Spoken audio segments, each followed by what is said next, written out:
This is Dawna Lee Heising for More Horror in Hollywood, and we're covering the Newport Beach Film Festival. And we have Scott Eriksson and Joe Newcombe of Mr. Nakamura's Addiction with us today. Now, tell us about the film.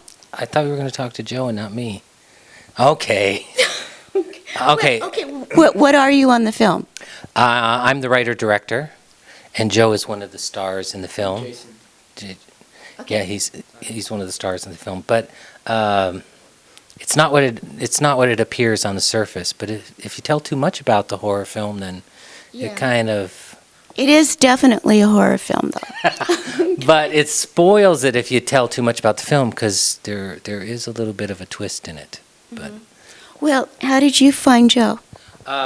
Joe was through Actors Access, and I originally didn't know whether I was going to have a girl or a boy as the young kid in the film, and my reason for actually finally choosing that it was going to be a boy that I was going to hire is I just thought that some of the scenes would be much easier for the adult lead actor to do with a guy as far as the wrestling and stuff than with a girl. So I just thought, okay, I think maybe we should pick a guy for this. So, but there are 4 kids that are in the underage actors. So I put it out there and said, okay, but your mom has to read the script before you can even audition for all of them.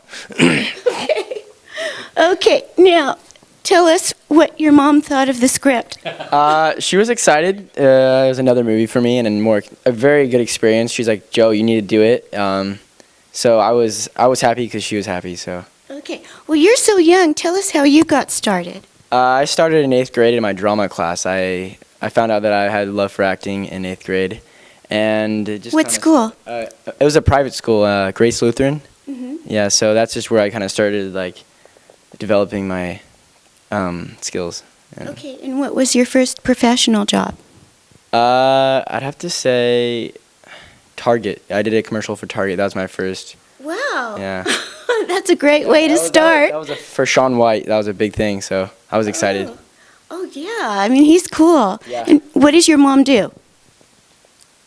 She takes care of me. So Okay. and she drove me to LA. Costume design and drives me to LA and Costume she's a design? good mom, yeah. Okay. We have to give a plug for her. I already told her. Yeah. Yeah. So, what is she? Who does she design costumes for? Eric. But the shirts and everything were all her design because they had to be able to come apart and stuff, and so she actually reworked them all. So I thought, okay, well, if I have to have the mom anyway, then I have a costume designer. I get 2 in 1 at the same time. So, and I don't even think we used all of the shirts either. I think we just used 1. Yeah, 1. So that was pretty amazing. Okay. So, how old were you when you did this film? I want to say 16. I just turned 16. Around there, I was like, 16. And how old are you now? I'm 17. Okay. Maybe I was 15 then. I think so because it was October. Yeah, I was 15. Excuse me, sorry. It's been a while. Okay. Well, yeah, because you've changed a lot. You've grown up Yeah. in that time. I mean, I was just watching you in the film. Yeah, so it's been almost is it a year and a half now? Almost, yeah, it's coming up, so I guess like you change a lot in your teenage years. And the locks are gone too. Yeah, well. Yeah, different change, I guess. Cleaned up a little bit. Oh, okay. Why did you decide to get rid of the hair? It was beautiful. Well, it still is. Well, I guess just wanted to do something different. Just change it up a little bit, Experience when you're a teenager, you just want to like try something different, I guess. So you're still acting, though, right?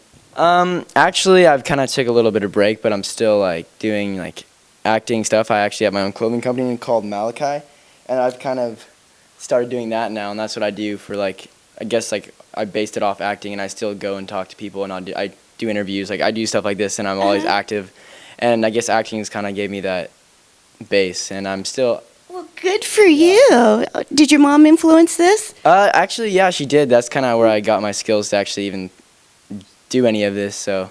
Do you have a website? Actually, I have Facebook, Malachi Apparel. Okay, we'll have to look that yeah, up. Boy, you're a man of many talents.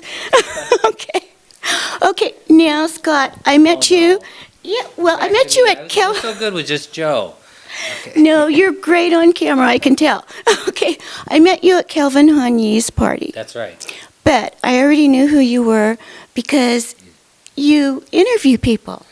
Oh yeah, I do that too.